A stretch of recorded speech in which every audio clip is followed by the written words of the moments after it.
با اخباری آزادی خوش آمدید. سلام بیننده عزیز. گزارش رویدادهای اخیر تاجیکستان و جهان را در این برنامه من زرنگیز نوروزشو همراه با همکاران پیشنهاد میکنیم. امروز 28 فوریه است و حالا نگاه به چند گزارشی برنامه. کاتب دولتی آمریکا در اولین سفر خود به کشورهای آسیای مرکزی همکاری‌های منطقوی و وضع اوکراین و افغانستان را بررسی کرد. اتوبوس سرد و ویران و مسافران گرسنه. شکایت گروه از مهاجران تاجیک که یک هفته باز در راه درماندند.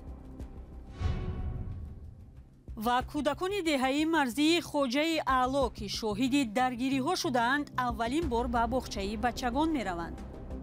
این یک پیشروی دهه ما، پیشروی جماعت ما و رایون ما می شود.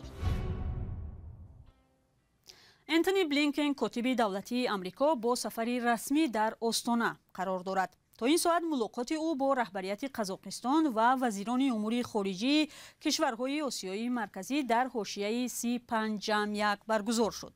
انتظار می رود به زودی اظهارات یکجایی شرکتداران نشست صدا دهد. سفر نخستین بلینکن به منطقه که از همپیمانهای مهم روسیه است، سوال و تخمینهای زیادی را به بار آورده است. شهلای گلخوجه گزارش می دهد. روز سه‌شنبه 28 فوریه در استونه ملاقات انتونی بلینکن کاتب دولتی آمریکا با وزیران امور خارجه همه 5 کشور آسیای مرکزی در قالب 35+1 دایر شد. در این همایش به مسائل مربوط به تقویت همکاری‌های اقتصادی، انرژی، محیط زیستی، اینچنین همکاری‌های آمریکا و کشورهای آسیای مرکزی در بخش امنیت توجه شد. همزمان جانب‌ها به وضع اوکراین و افغانستان نیز دخل خواهند کرد. نشست وزیران مفصوم به S5+1 از سال 2015 برگزار می گردد و این یک محفل کاری است که برای بررسی و هماهنگسازی برنامه و نقشه های مشترکی میان آمریکا و کشورهای آسیای مرکزی تأسیس شده است. در این مدت آمریکا در عموم حدود 2 میلیارد دلار به تاجیکستان کمک ها نموده است. انتظار می رود بعد نشست S5+1 ملاقات یک به یک کاتب دولتی آمریکا با وزیران امور خارجه کشورهای منطقه دایر گردد. اثنای ورود به قزاقستان بلینکن با رئیس جمهور و وزیر امور خارجه قزاقستان ملاقات کرد. سفر بلینکن به پایتخت قزاقستان و ازبکستان اولین بازدید او از منطقه به حیث دیپلمات ارشد در حکومت بایدن می باشد. این سفر همگی چند روز بعد از سالگرد حمله به اوکراین صورت می گیرد که یک نوع آزمایش نفوذ مسکو در منطقه قرقیزستان، تاجیکستان و ترکمنستان به حساب می رود. روز سه‌شنبه در استونه بلینکن با رئیس جمهور قزاقستان دیدار داشت. قاسمجومارت توقیف که در ماه نوامبر سال گذشته دوباره پرزیدنت انتخاب شد، آشکارا با دعواهای حدودی ولادیمیر پوتین در اوکراین مخالفت نمود. ما از شما و گروه کاری زیر رهبری شما منتدار هستیم که امروز همکارانمان را از آسیای مرکزی در آستانه سرجم کردید. امروز در ملاقات با وزیران تلاش خواهیم کرد که منطقه را عملاً متحد کنیم، روابط بیشتر و اقدامهای عملی بیشتر داشته باشیم که به فکرم به منفعت مردم سراسر آسیای مرکزی و ایالات متحده آمریکا است. با استفاده از فرصت میخوام به ایالات متحده آمریکا برای پشتیبانی استوار و دراز مدت از صاحب استقلالی و تمامیت ارضی قزاقستان ابراز سپاس کنم. کاتب دولتی آمریکا ضمن صحبت با مختار تلیوبردی وزیر امور خارجه گفت که واشنگتن از مستقلیت، تمامیت ارضی قزاقستان و استقلال آن از مسکو را که سال 1991 به دست آمده است پشتیبانی میکند. قرار است بلینکن بعد ملاقات در استانه به شهر تاشکند ازبکستان سفر نماید و همچنین روز 1 مارس برای اشتراک در ملاقات وزیران کارهای خارجه کشورهای عضو G20 به هند می رود. گروه از مهاجران تاجیک که با امید خرج کم با اتوبوس به سفر روسیه برآمدند یک هفته باز در راهند. به نقل آنها مسافربر هر زمان ویران می شود و در داخل آن به سر و روی مسافران آب می چکد. این وضع مهاجران را که برای سفری 3 روزه خوراک گرفته بودند در شرایط بسیار بد قرار داده است. مومین احمدی با چندی از این مهاجران صحبت و این گزارش را آماده کرد. 23 فوریه راهی کردیم 7 روز می شود. اما نه نان خوردن داره نه پول داره 7 روز مردم گشنه و تشنه. اتوبوسی که 70 مهاجر تاجیک را از ولایت ختلان بر روسیه میبرد در نزدیکی ولایت سمره درمانده است. این در حالی است که وعده شده بود مهاجران میبایست در 4 روز به مسکو رسند. در راه اتوبوس بارها ویران شده است. مهاجران میگویند داخل آن سرد است و نانی خوردن ندارند، زیرا تنها برای 4 روز همراهشان خوراک گرفته بودند. وضع بعضی از مهاجران نگران کننده است.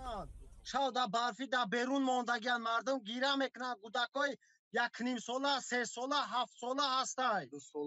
2 ساله هم کودک هستند. نان خوردن مردم ندارند. مردم راسچاتی 3 روز وعده کردن، راسچاتی 3 روز گرفتگیان. 7 روز شد مردم نان خوردن ندارند.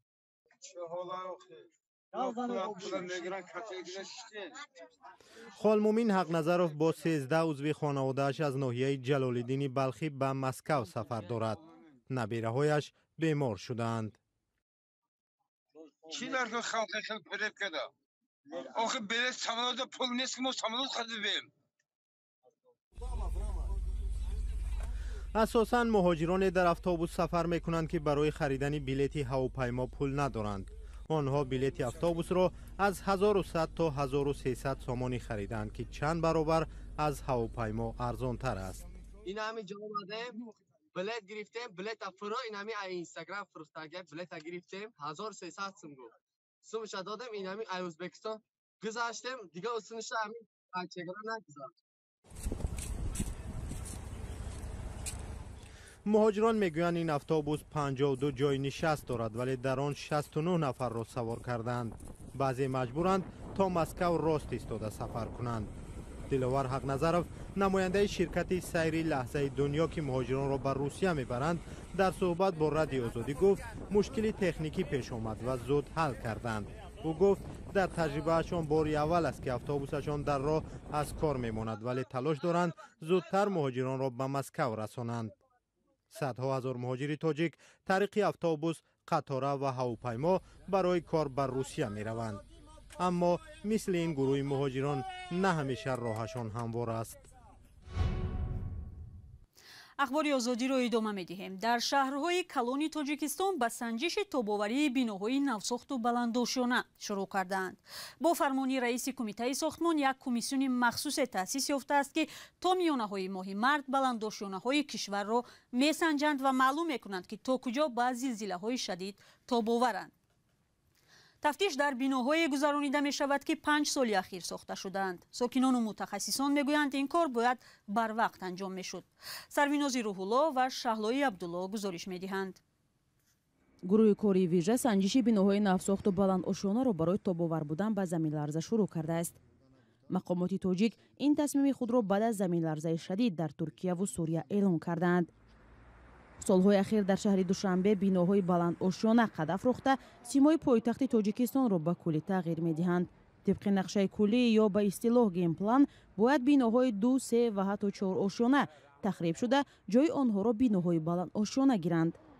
ساکنان از سنجش بیناهای نوساخت و بلندآشیانه در شهر خوشحالند، اما میگویند بهتر است چنین تصمیم قبل از بنیاد بیناهای نوساخت گرفته شود. که باید همین از اول ای فونده میتونی باید بینن دیده برای که همین مقصد همین برای همین 16 ایتاژ چی میکنه. شهروندان میگویند کاری کمیسیون ویژه باید شفاف صورت بگیرد وگرنه میتواند جان هزاران نفر را در خطر گذارد. شکایت ها از ساختمان بیناهای بلندآشیانه که بعضاً بی رعایت قاعده های ساختمان بنیاد کرده می شود زیاد به گوش می رسند. اما آنهایی که کار در بلندآشیانه های نوساخت را تجربه کردند با تاب‌آوری بیناها با زمین لرزه تاکید می کنند. پیش استفاده بردن مسئله همه مسئله ها از لابراتوری گذرانده می شوند. ترکیب خاک اول سنجیده می شود، لابراتوری قطعی ترکیب خاک سنجیده می شود که خاک کدام نمود می شود وابسته به خاک بعد پیشنهاد کرده می شود که بنا چی نمود ساخته می شود. مقامات گفتند سنجش بر اساس رعایت معیار و قاعده های شهرسازی گذرانیده می شود. در نوبت اول حالت تکنیکی بیناها سنجیده شده در مرحله دوم گروه تحقیقاتی سفربر خواهند شد. این به کدام خاطر است؟ به اون خاطر است که بسیاری بیناهای بلندآشانه استقامتی در آشانه‌های یکم و دوم تا حتی سومش مغازه‌ها، مرکزهای معیشی همه چیزا پیش بینی شدگان. بعض صاحبکارا، بعض صاحب ملکای همون یکم دوم سوم آشانه‌ها اینا بعض کنسترکسیون‌ها را ممکن دست رساندن در این دوره استفاده برای بنا. استواری همین بنا را همین گروه‌های کاری یک بار دیگه بود دیدن می‌بره که آیا همون کنسترکسیون‌هایی که در دوره کمیسیون قبول بودن آیا هستن یا نیستن، یگان دیگرگونی شده است یا نشده است. مقامات میگن مهلت فعالیت کمیسیه دراز مدت خواهد بود، اما تعداد بیناهای سنجیده شونده معلوم نیست. همچنین مقامات نگفتند که در صورت آشکار گردیدن کمبودی‌ها مسئولین شرکت ساختمانی را چی جزا خواهند داد. پادگان در کار که خانه سیراشانه اقلا کارکاسش برداشته یک بار هم زوری هم زمین جمعی میشه که استفاده بردن در کار نمیکنن کمی کارن.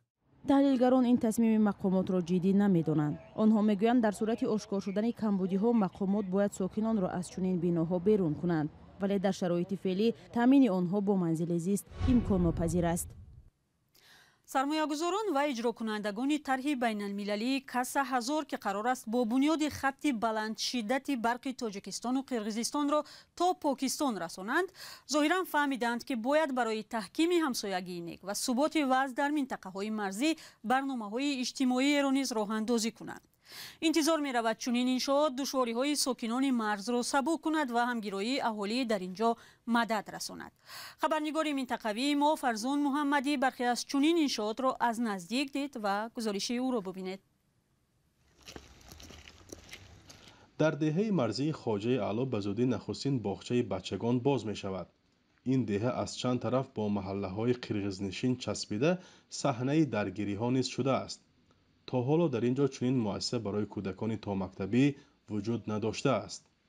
باغچه بچگان دورتر از دهه ما تا جماعتی چارکوی 7.5-8 کیلومتر راه است. برای همین دانست من به یگان کس رفتگی نیست و بردگی نیست. 4 تا دو پسر دختر 13 تا نبیره.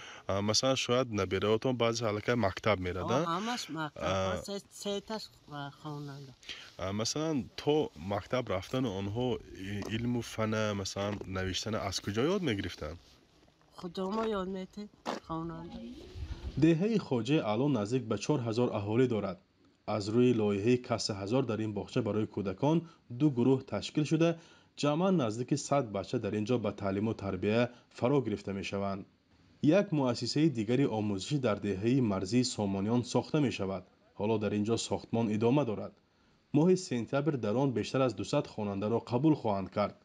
شهرداری اسفره میگوید با کمک طرح کاسه 1000 چند انشاءات تندرستی و برقرسانی نیز ساخته می شوند. ساختمان نقطه یاری تجلیلی در جماعت دیهاتی سرخ، تعمیر و ترمیم و تجدیداندن بنگاه طبی شفا لاهوتی در جماعت دیهاتی وروخ و حاضر مسئله یک مسئله هست از سببی که زیاد از 30 سینچو باید وصل کنند در دهه سامانیان. ما رسوی نزدیک من با راهبری نوحی بودکند هم صحبت بودم. ما واخیری میگذارانیم یک جایه با اشتراکی نمایندای کاسه 1000 این کارم رسوی نزدیک ادامه می‌یابد. طرح کاسه 1000 یک برنامه بین المللی است که اجرایشش سال 2017 با سرمایه‌گذاری بانک جهانی آغاز یافت. ارزشش 1 میلیارد و 200 میلیون دلار بوده. 4 کشور تاجیکستان، قرقیزستان، افغانستان و پاکستان را با یک خط برق به هم وصل می کند. بنا بر گزارش‌های آخر تا حال نیمی برنامه به اجرا رسیده است. فرزان محمدی، رادیو آزادی، شهر اسفره. بینندگان عزیز، 15 دقیقه که در اختیار داشتیم به پایان رسید، ولی خبر و گزارش‌های نو را شما می‌توانید از سامانه رادیوی آزادی و صفحه‌های ما در فیسبوک و اینستاگرام، توییتر و تلگرام و تیک تاک و ادناکلاسنیکی پیگیری کنید. اگر شاهد خبر و حادثه شدید لطفاً با رقم‌های رادیوی آزادی تماس بگیرید. تا دیدار نوبتی، خدا نگهدار.